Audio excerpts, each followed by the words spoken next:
Daneen, she is American who's moved to Israel. So you sent your husband again to the war, to the military. You start drowning in the emotions. I think the devil can take it and really use it against you. Even towards the end of our time in the States, I was like, okay, it's time to go home. You called Israel home. Yeah.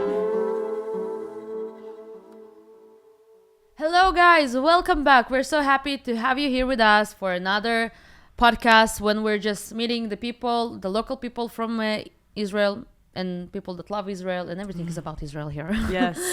Yeah. So we're so exciting to have you, and of course, don't forget to follow for more. You can just go inside our YouTube channel to check what we have, something new, something old. Maybe you missed something really interesting. We have traveling in Jerusalem. We have Bible studies, a lot of stuff, and more stuff to come.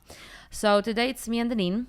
It will be a girly chit chat, but yes. I think you will find it really interesting because Daneen, she is American who's moved to Israel, from the big country to the, we call it island. Well, so we're living in the island. Yeah. So it's been a while since we talked. Yeah. And you're here almost a year already, and you learned a lot of stuff, and I think it will be really interesting to the people to hear about that. Yes, a little update. Yeah. So you sent your husband again to the war, to the military, but now as a married couple. Yes. Last time it was not a married couple. No. So just tell us more about that, how it is for you now, how it was for you. So Ilya left to Miluim about a month ago in the beginning of December, right before the holidays. Woohoo! Thank God he was able to come for New Year's and for Christmas, so that's literally God's favor. But it's been good, challenging but good. I will say that the first week was probably the most challenging week I've had from this whole month that he's been gone. And that's because I started feeling the anxieties of what I once felt when I was here in November when the war started. And that was, I came here and I was just visiting, and he was sent to Gaza on the tanks.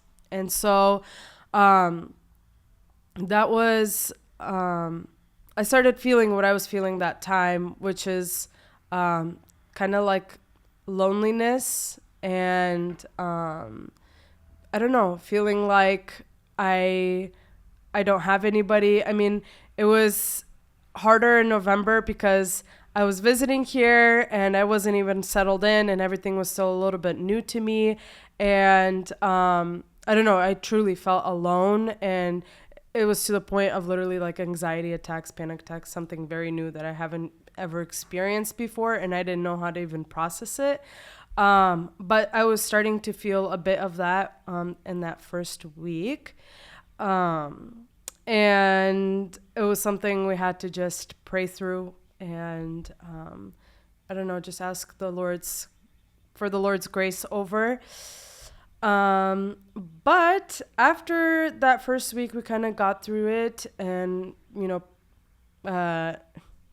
Russian, промолили. So like we really prayed over the situation, and then it started getting easier. And this month he'll be there for like a week and then come for a few days. And so after that first time, it did start getting easier. Yeah, so you said that this time it was easier, but how do you manage like the loneliness and like how you fighting it? Like, I will think if I know. Yeah. Well, do I know? Yeah. Again, at first I was like, what do I do? I have no life. Lord help me. Oh, Lord help me. Yeah, but then you come to a realization, especially now living here, that life moves on. You have to continue living. You have to continue keeping yourself busy.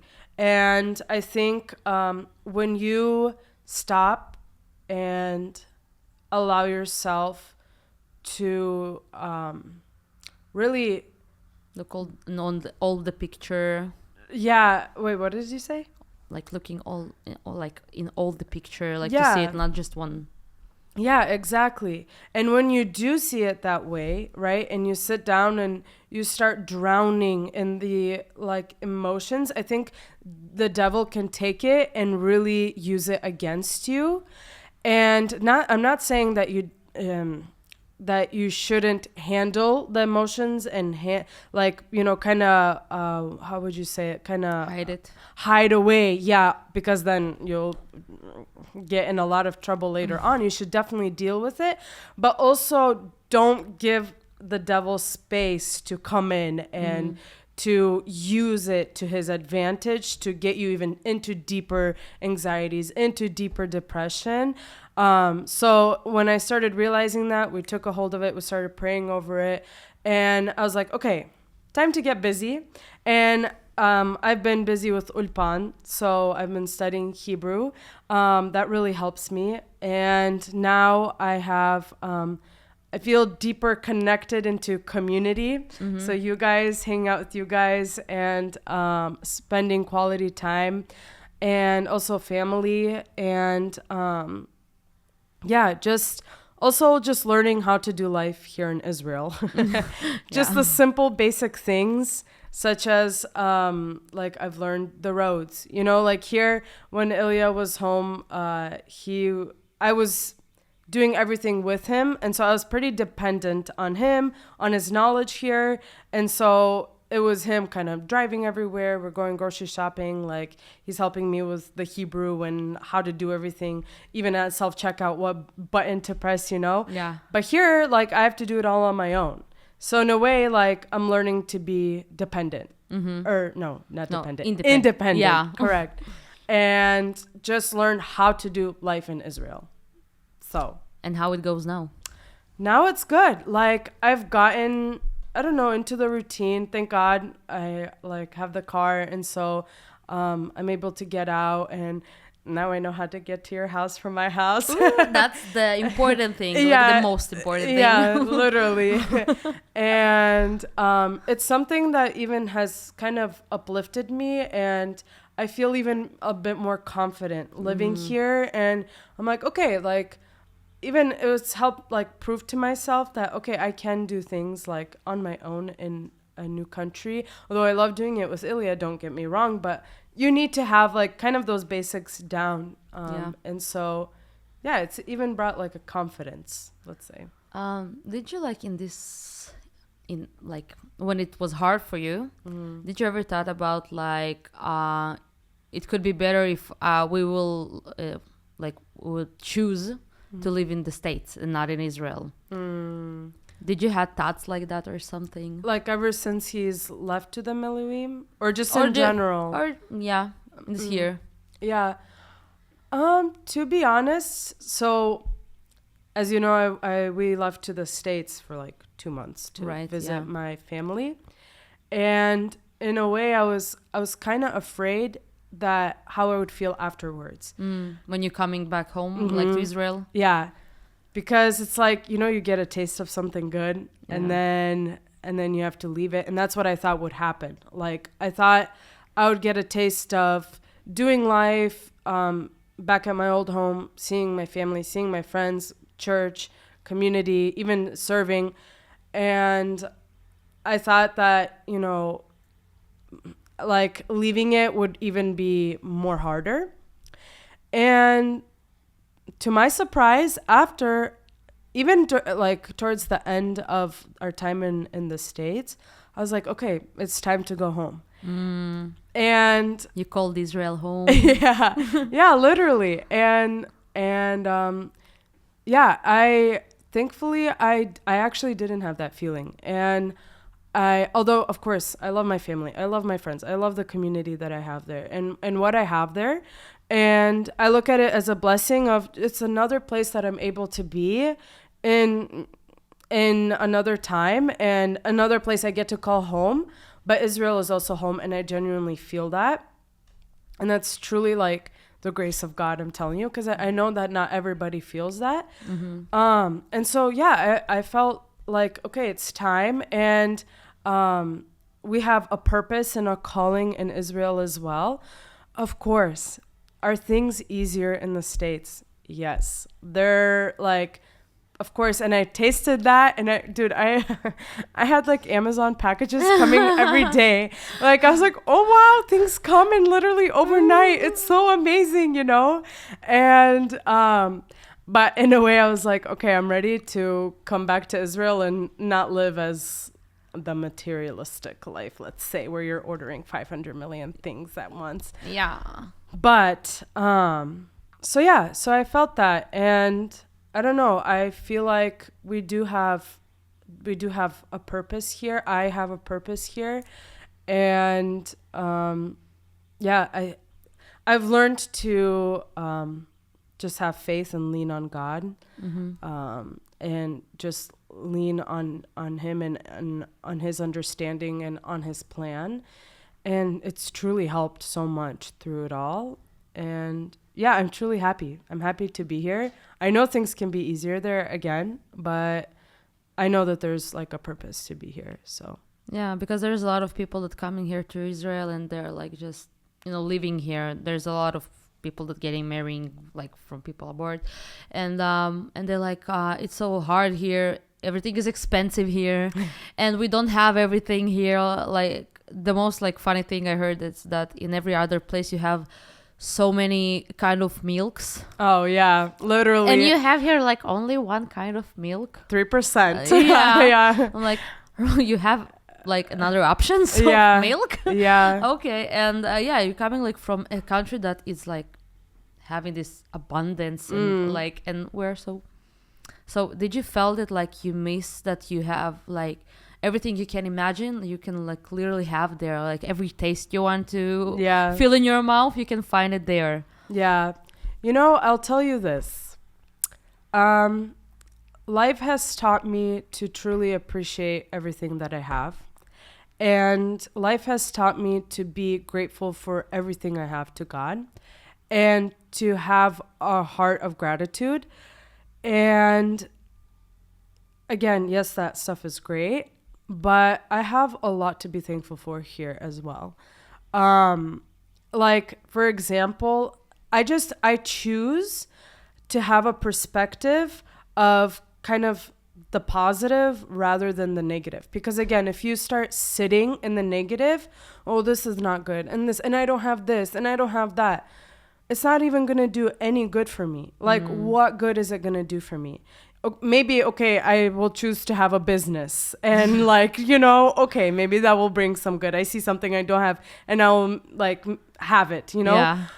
But yeah, I choose not to be in a state of negativity and rather be in the positive. So like here we have the sea. And it's a beautiful sea. And I never had that in... And you're living in front of the sea. And I live in front of the sea. Like, what? And that was something I truly dreamt of when I was... Because the state I'm from, Minnesota, we have a bunch of lakes, but no sea, no mountains, none of that. And all of a sudden, like this, I have it right in front of my home. Like, you see, it's like an answer from God, like your apartment. Yeah, it literally is. And so in that way, I find the things to be grateful for, and I'm like, wow, like it's something I've always like dreamed about. I mean, I thought I would move to Florida. It's almost the same. It's almost the same. Yeah. just a little bit different, but And and like I have water here. Like I do have at least some kind of milk here. You know, like I have the things that I need, and so I choose to be grateful for that rather than sitting on the negative. And if there's some things that like maybe systematically or I don't know, some things that maybe this is more not materialistic, but some like viewpoints, kind of how Israelis think, or even how the churches here in Israel, like it's not judging, it's coming and listening and trying to understand and not trying to change everything right away either, but also trying to help and trying to, I don't know, be like a support rather than dragging people down. So that's also another perspective. But yeah, so that's kind of I'm getting through it, I guess you could say.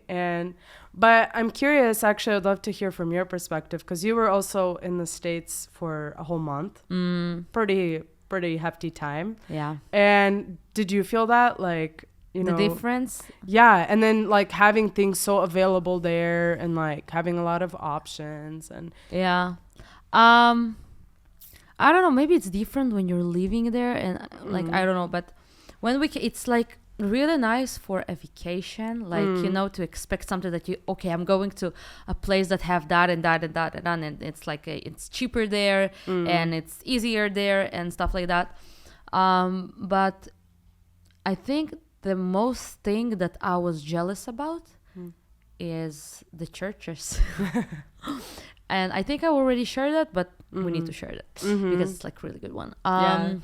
So it was for me like every church I'm coming in, I was like, it's like full of love and like it's like our friends, like people that we're connected with, and we're like with one spirit and stuff like that. And for me, it was like, why it feels like Jesus just sitting here all the time, you know, like he came for the Jewish people.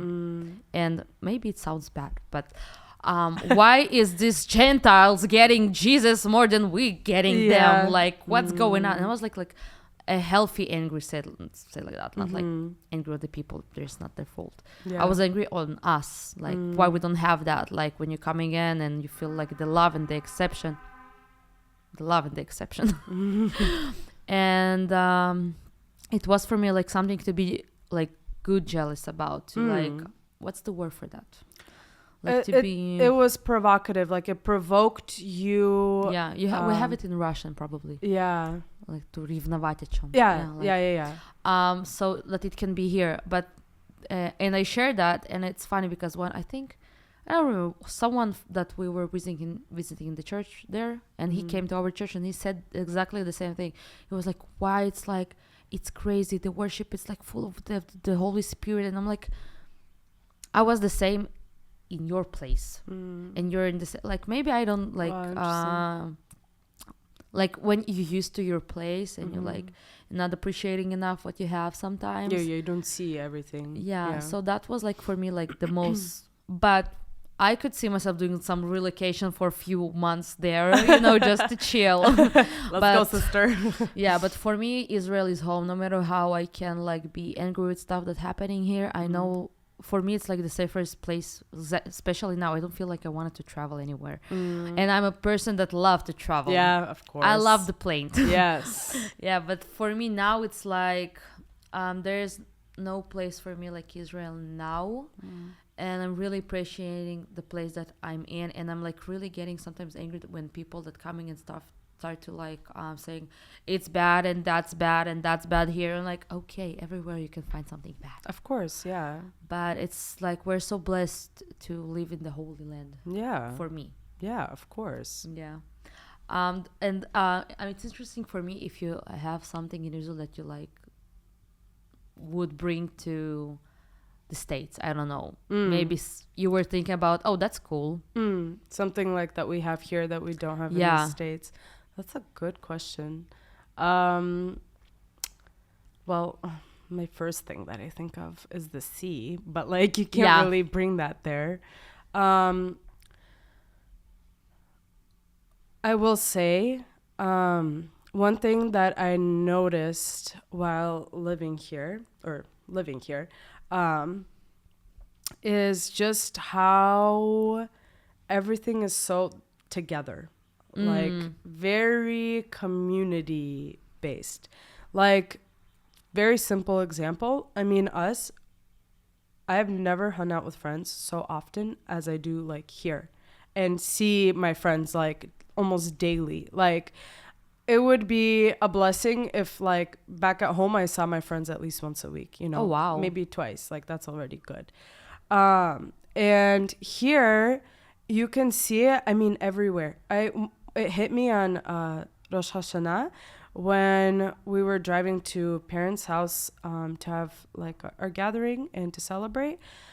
I'm on the streets. I see how people are walking to one another's homes, and they're carrying like their food with them, and it's their families walking, and you just see how all the families are gathering together, and I'm like, wow. Like, I literally in the States, like, I mean, at least where I'm from, like, you don't see that. You don't, because we're all kind of very separated, and you live on a big acreage of land, and you're not seeing your neighbor, and It's too far away. Yeah, exactly. Although if you do live like in the suburbs, that's a different story, but it's still, it doesn't feel like this, I don't know, very community based, it's you don't like physically see it.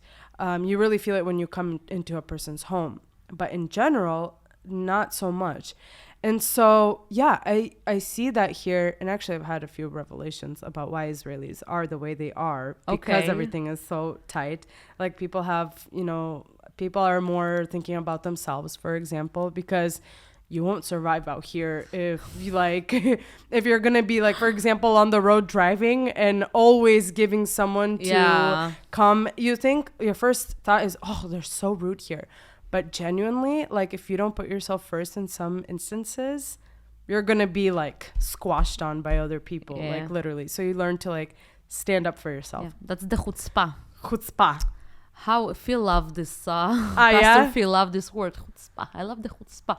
Like, yeah, people are just like on that's funny. Israelis are so can be like fighting with like brothers, you're the only one who can fight with your brother, but if someone is hitting your brother, like, what's going on? You step you will like give your life for your brother, and we saw it after the 7th of October, how we were separated and then we were all together, and it's like really crazy.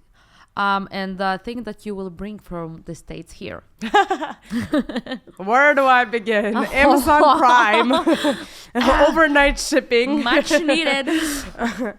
I would say this is one thing that actually from our trip to the States recently that I realized, okay, I want to bring that into here, and this has more to do with the congregation, but truly I agree with you. I did see it more, maybe it was the church I was attending there, but people are truly revenant, like they have a very very revenant towards the Lord. And we've talked about it with Ilya, where you see people are walking with their Bibles to service, and you see how they're very engaged. And we would go to prayers, and people are just on fire for the Lord. And what I would say is, you see how people truly have an intimate relationship with the Lord. You can see that they spend time with him in the secret place, and they learn to hear his voice. And I think that's where we might have a little bit of a, how would you say, hole here, or that's missing a bit, where sometimes you even have to guess if somebody has a relationship with the Lord, Yeah.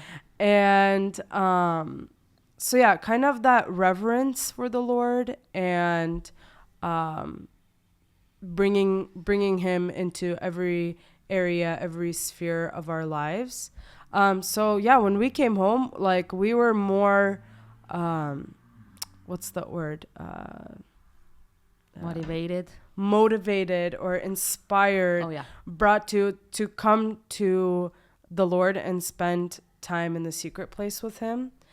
So yeah, I would probably say that learning to host his presence, and yeah, I think it's really important, like, to be like how can I call it, like pigeon, a male pigeon. Pigeon? Yeah.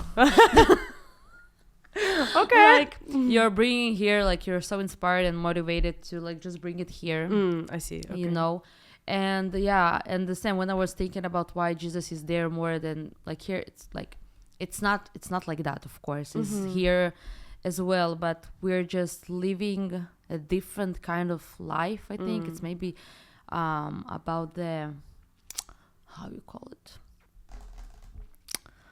anyway. So yeah, it's like about the difference between us all. And but on the other hand, when you see like the religious people that go into the synagogues, they're like with the not the Bible, the Tanakh, and like going every day, every Friday, every Saturday morning, you know, to all the prayers and stuff.